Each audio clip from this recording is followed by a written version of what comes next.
Vous savez, moi j'ai eu à faire cette expérience, même avec certains pasteurs, certains serviteurs de Dieu qui sont dans l'occultisme. Si vous n'êtes pas terrible, une fois qu'on vous met prêcher avec lui le même jour, il va vous enterrer. Vous allez vous rendre compte que quand on vous donne le micro, vous ne trouvez même plus vos mots.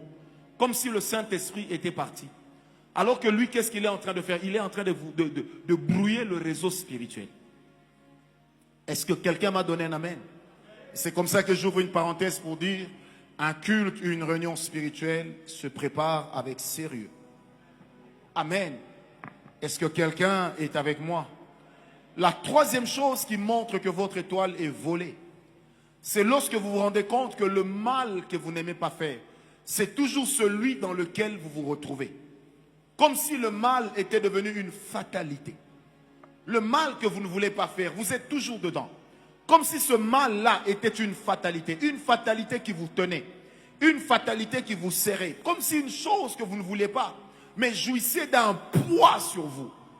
Jouit d'une autorité exercée directement sur vous. Ça, ce sont des choses qui prouvent que votre étoile est volée. Tout devient une fatalité. L'échec est une fatalité. Quelqu'un me comprend? Faire le mal est une fatalité. Parce qu'il est de ces gens qui ne comprennent pas que lorsqu'ils trompent leur femme, ce n'est pas parce qu'ils n'aiment pas leur femme.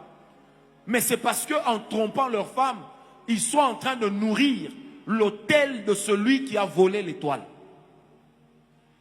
Est-ce qu'on m'a compris? C'est comme ça qu'il est de ces personnes sur lesquelles on a jeté un esprit de débauche. Un esprit de débauche. Et il ne sait pas, elle ne sait pas que sa débauche est en train de servir quelqu'un qui lui a volé l'étoile ou une personne qui se sert de son étoile. Est-ce que quelqu'un me comprend? C'est pourquoi vous allez remarquer que la sanctification vous protège de beaucoup de choses. Est-ce qu'on m'a donné un amen? Tu peux venir ici, on dit tel frère va se marier avec telle sœur. On est content, on acclame. Mais peut-être que vous avez été des champions dans l'avortement. Est-ce que vous savez qui est-ce que vous aviez avorté? Et si vous aviez avorté une étoile, le problème c'est qu'une étoile avortée continuera à vous réclamer ce que vous avez fait. N'oubliez pas que le sang d'Abel crie vengeance. Et il a fallu des millénaires pour que le sang de Jésus coulât à la croix et que le sang de Jésus, une fois coulé, puisse faire taire le sang d'Abel parce que seul le sang répond au sang. Je ne sais même pas pourquoi je vous dis cela, mais que Dieu vous bénisse. Prends avec moi Romains 7, verset 19. La Bible dit, le mal que je veux faire, je n'arrive pas à le faire. Le bien que je veux faire, je n'arrive pas à le faire. Mais le mal que je ne veux pas faire, c'est celui-là que je fais.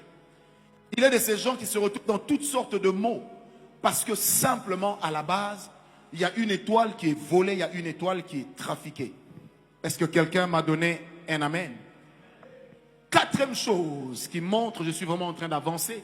Quatrième chose qui montre que notre étoile est volée, c'est lorsqu'on est réduit à une position d'esclave.